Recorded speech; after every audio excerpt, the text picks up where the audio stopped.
So my name is Rachel Jones.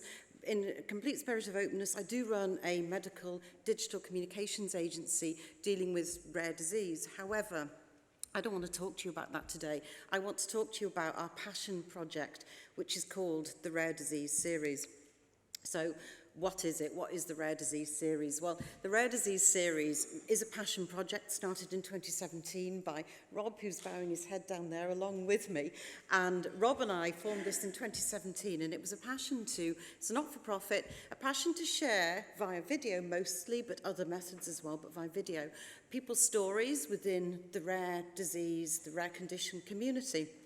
And you can see there's a picture of me. It's actually 2 weeks ago, and we were out at the Cambridge Network, the Cambridge Rare Disease Network, actually filming there. But we do work with all kinds of people. It's blogs, it's vlogs. Some of it is very raw footage, and we're absolutely fine with the raw footage. And why do we do this? What actually drove it? And for me, the actual driver, the why, is I actually came as a community pharmacist. I actually had a background right on the coalface with people every day. Then I joined pharma, and then I actually worked with Rob, and we run a small company. And I'm forever grateful for that coalface opportunity to be with the general public all the time. Because for me, what all of that told me, that collection of experience taught me, there were two things that drove this, where that people, when they face adversity, and in particular with a rare condition, they do amazing things. I'm completely gobsmacked by what people do when they're faced with adversity. They form companies, they form charities, they collect together. It's not always a good story. Sometimes it's very, very challenging. But what I did notice was there was a way in which people dealt with that adversity. And I had a real passion and a need, along with Rob, to share that in the form of film and in the form of blogs.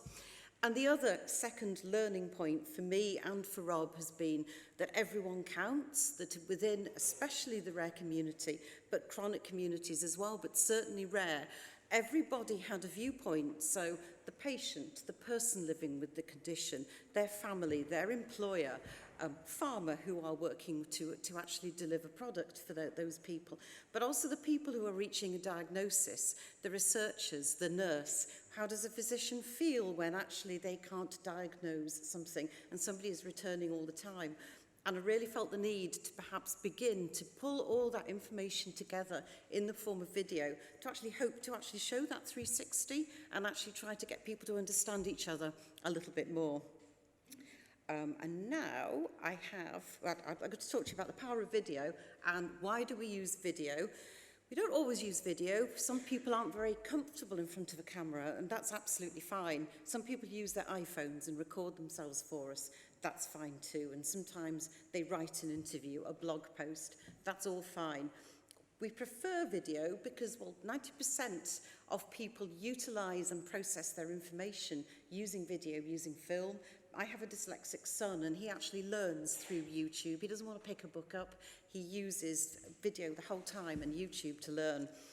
And also, when we place these on video, YouTube is the second most popular search engine channel after Google. People use YouTube to actually find information. So surely, therefore, actually, if we can mount some of these videos and put them on YouTube, we're actually hopefully sharing hope, ideas, and actually sharing that message amongst the entire community. So I have a film to play, which I'm going to get Rick's help with. Sheila is a patient advocate. Sheila is a feisty Italian. We go everywhere to get these films. And I'll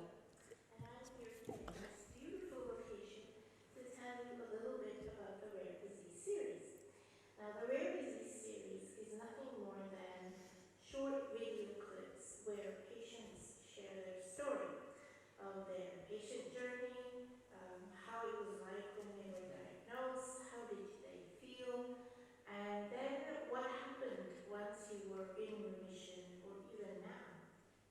Take care. Bye-bye and enjoy this view. Look at that. Huh? How beautiful is that? Bye. So Sheila is, as I say, she's a patient advocate. She holds us accountable. She works with us to deliver a lot of these videos. Sheila took that, and that's an example, with her selfie stick walking through a forest in Trieste in Italy where she lives. So an example that you don't need a big film crew to do this necessarily. People can actually show us their stories through their iPhone on a selfie stick if they wish when walking their dog. That's absolutely fine. And so really, to summarise, we absolutely need you. People need people. We can't produce these films or blogs without people in the community sharing their stories. So my final parting shot would be, whatever your story, whatever your lens that you're looking at rare conditions through, they're all equally important and equally viable, and we really would like to hear more from you, actually, in terms of sharing those stories.